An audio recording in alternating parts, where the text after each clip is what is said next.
If you watched our last video, the Bitcoin halving cycle, you would know that Bitcoin won't be fully mined until somewhere around the year 2140, almost 120 years from now. But that doesn't mean that competition for mining Bitcoin and other cryptos isn't high. Competition is so high in fact, that companies and people are now using power plants for crypto mining. Welcome to Crypto Sketch 101. We're the #1 go-to spot for all things crypto, and we're glad you've stopped by. In today's video we're going to be talking about how power plants are being bought for the purposes of mining Bitcoin and other cryptocurrencies. Are people really using entire power plants to mine cryptos? What about the environmental and legal impacts? Is there really a future in this? Stick around to the end to find out. Okay, so you've got a ton of money and you want to mine cryptos. What do? Well, you buy a power plant, of course. All across America, older fossil fuel power plants are shutting down in favor of renewable energy sources, such as solar, wind, and hydro energy. With the rise in popularity of cryptos, however, some of these older power plants are getting a new lease on life. That's right, people are now using power plants to mine Bitcoin and other cryptos. The growing upward potential of Bitcoin and other cryptocurrencies has investors pouring money into power generation against a torrent of possible backlash due to environmental impacts. The drive for power has its roots in Bitcoin's intractable mathematics. To operate securely, the cryptocurrency's network relies on computers to solve complex puzzles. In return, the solvers get fresh Bitcoin for their mining efforts. The higher the Bitcoin price, the more competition to mine Bitcoin by solving these puzzles. Mining uses a lot of electricity. The more the competition, the harder the puzzles become, and the more electricity that is needed to solve them. So, where are these power plants and are they really being used to mine cryptos? Well, let's take a trip to Montana to find out. Just north of the Wyoming border, in southern Montana lies the coal-fired Hardin Generating Station, a plant that had been struggling for years.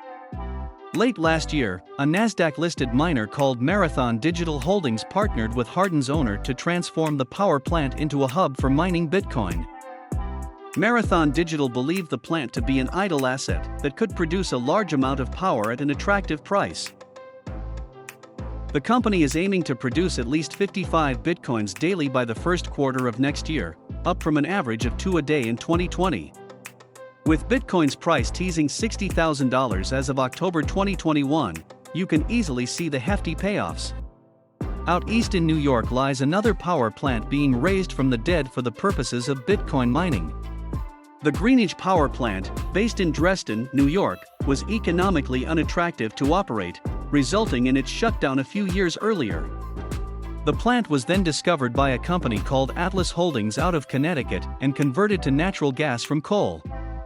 Then, last year, the company launched a data center for mining Bitcoin using power the plant generated. As of March of 2020, it was reported that Greenidge was using over 14 megawatts of power to mine. To put that into perspective, that's enough to power roughly 9,000 homes or mine almost $50,000 worth of Bitcoin per day. By the end of 2022, they hope to be generating around 85 megawatts. Another company called Stronghold has been knocking the dust off of old power plants in Pennsylvania as well. So, what are the ramifications of crypto power plants? Both environmental and legal. Before we get into that, if you're enjoying the video, be sure to subscribe to our channel and hit that like button. Doing so supports the channel and helps us create more videos for our audience. Back to it, environmentally, there are some obvious concerns. Some residents near the Greenidge plant have raised concerns about the potential warming of Seneca Lake. During the mining process, heated water is being placed back into the lake at high temperatures. The process could potentially have negative effects on local wildlife. Carbon emissions are also a concern, although Greenidge and other mining companies have made efforts to offset the carbon and become carbon neutral.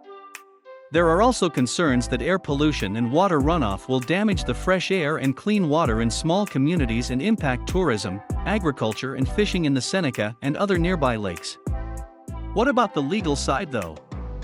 Well, you may be surprised to learn that it could go either way. Wyoming and North Dakota have passed laws that have actually been favorable to crypto miners.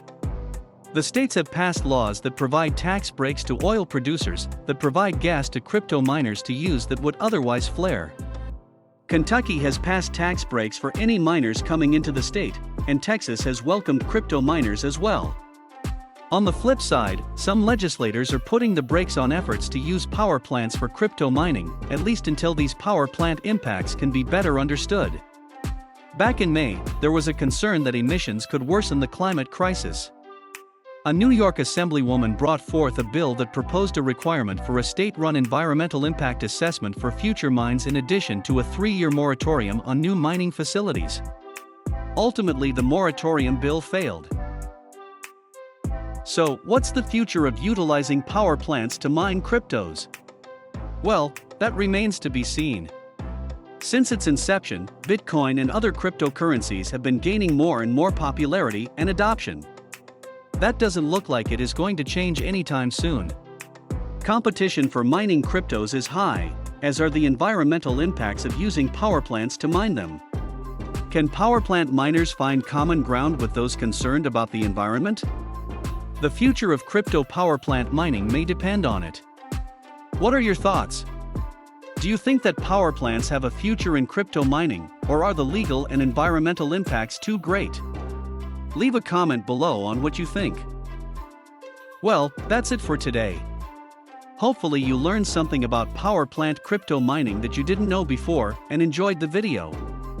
Once again, if you liked the video, don't forget to like and subscribe to our channel, and if there are any other crypto topics you'd like to know about, drop us a note in the comments as well.